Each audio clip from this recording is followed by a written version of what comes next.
A healthier, happier life begins here. Welcome to Mercy Moments, a podcast by Mercy Health in association with True Chat.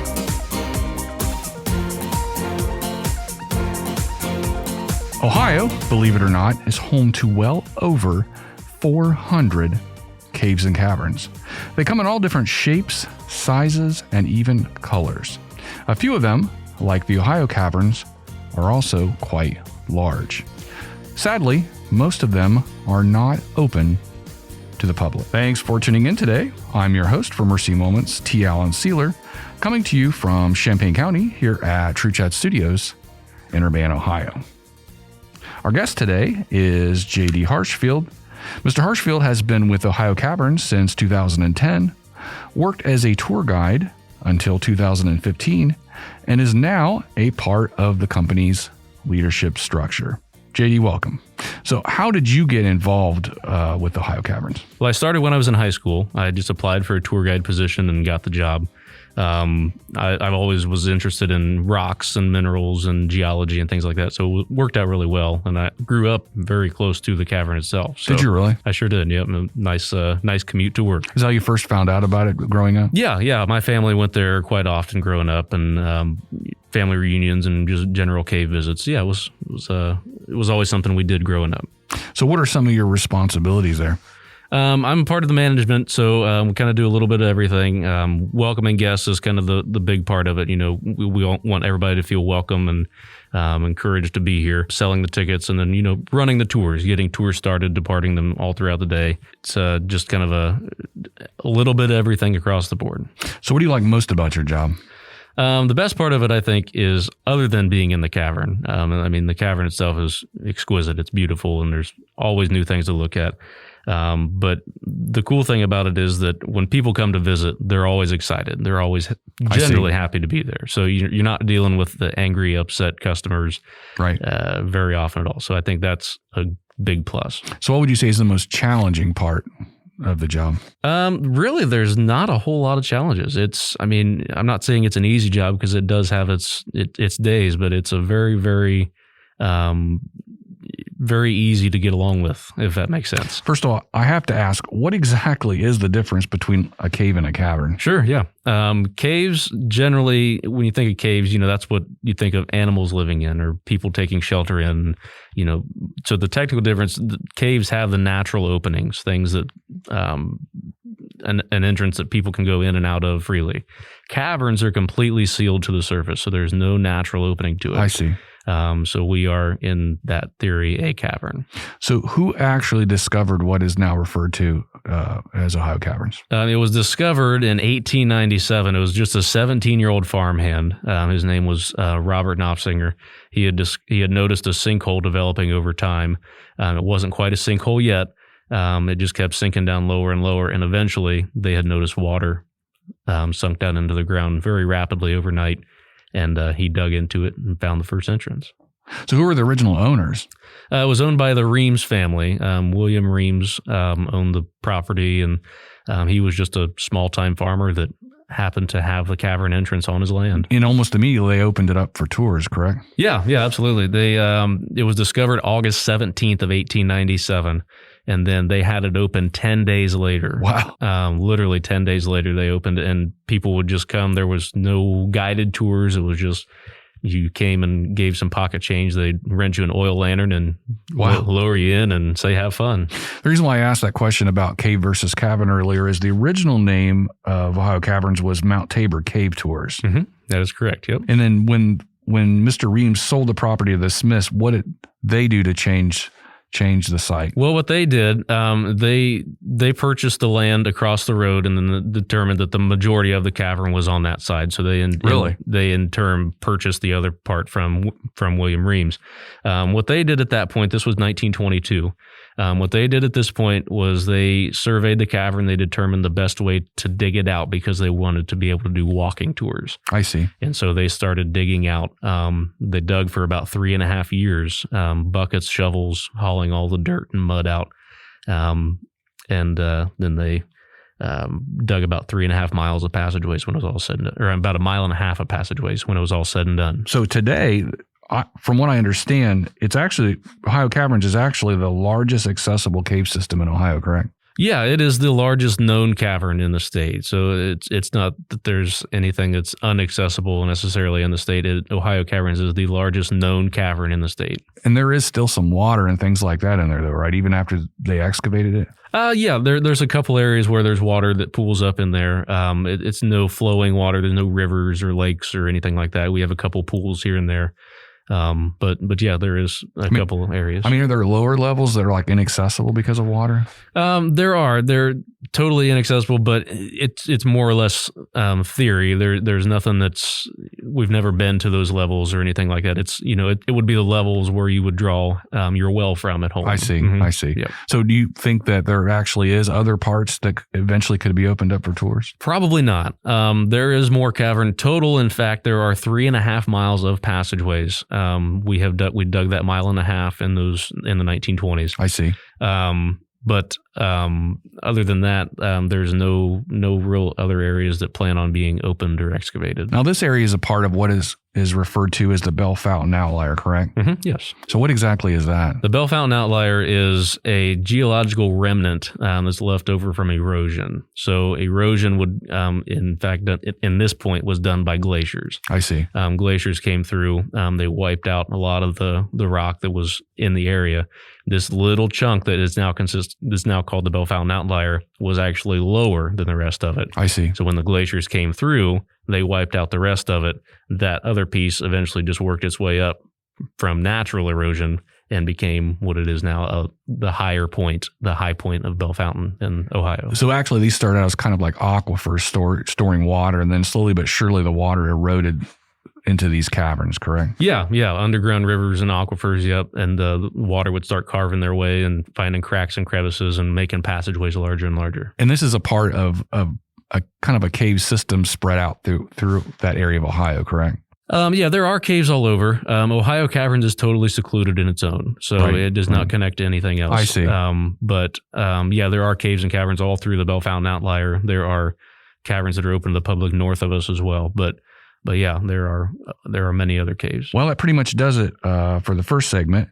In the second segment, I would like to discuss the actual features of the site, the different tours available, and ways that the public can get engaged. We'd like to take this time to remind our listeners that all of True Chat's podcasts help pursue a common goal: to educate people by providing honest, open, and respectful conversations and information. To learn more about Mercy Moments, listen to the recap at the end of the program. And to search for previous episodes or find ways to listen, please visit us at mercymoments.org. Welcome back. Our topic today has been about the Ohio Caverns, and our speaker has been JD Harshfield. JD, welcome back. Thank you. Now, you have both an historical and a natural wonder tour, correct? Yeah, 2 different tours through the cavern. Those are open in the summertime. The historic focuses primarily on the history and discovery of Ohio Caverns. So you actually enter the cavern where Robert Knopfsinger entered it in 1897. Wow. So the historic tour is a part of the original tour, correct? In other words, that was part of the originally excavated area, in other words? Yeah, it is the original section that expands from Discovery Point up until a portion of the cavern where they could not go any farther due to high levels of mud. And what's the difference between that and the other tour? The other tour is the Natural Wonder Tour. So if you look at a map of our cavern, the cavern itself is laid out kind of like a slanted H, like a letter H. Yeah. The one branch of it is considered the historic tour. There's a little tiny middle section that connects the two. Yeah. And the other side over there is the Natural Wonder. I see. That little tiny middle section was packed full of mud, so people really couldn't get there. So it protected the whole other half of the cavern. And so that other half of the cavern is where a lot of the crystal formations are in the big open rooms with all the color. And did that get discovered when the natural tour was taking place, or did that get discovered after the fact? It was discovered when the digging was being done. I see. So 1922, when it was purchased, the digging was being done. That is when they discovered the whole Natural Wonder side to the cavern. And you guys kind of trade up your tours throughout the year, correct? Yeah. In the summer, we have those 2 plus a combination. You can do both. But then the winter time, this time of the year, we have what's just called the Winter Tour, and it's the old reliable classic tour. It does a little bit of both of those summer tours.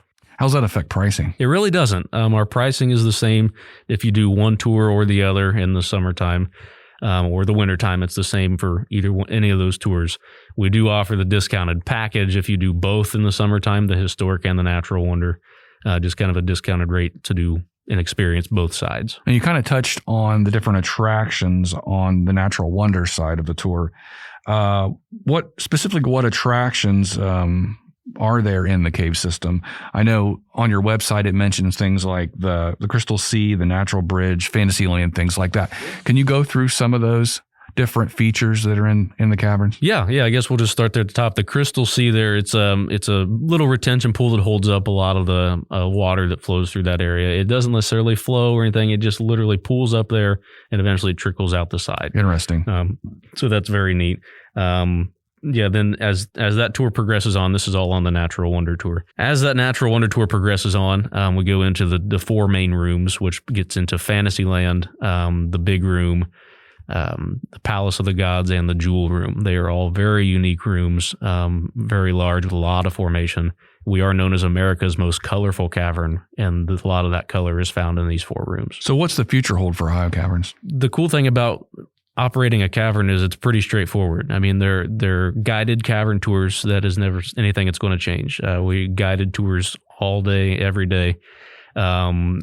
We like keeping up with the times at Ohio Caverns. We do a lot to keep things modern, to keep things looking fresh.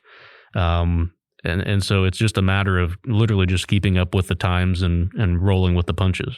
So in regards to energy, you guys are making a push to be completely green, correct? Yeah, that's correct. We actually make all of our own energy on site. We have a large solar array that makes any and all energy that we need. It produces about just over 100% of the energy we use annually. Wow. And so we are considered to be a net zero facility. So we have that. We have electric car chargers on site, which in turn are also solar powered, if you think about it that way. So solar powered car chargers, which is pretty neat.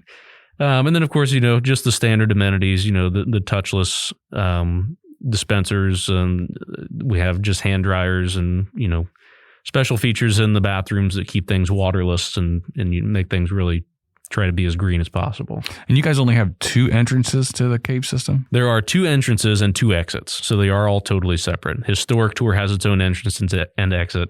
The Natural Wonder has its own entrance and exit.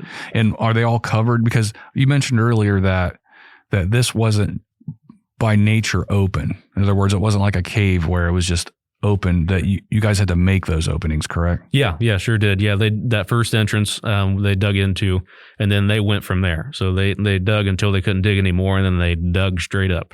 Interesting. And so they made the 4 entrances that way. So what kind of attendance numbers do you guys get every year?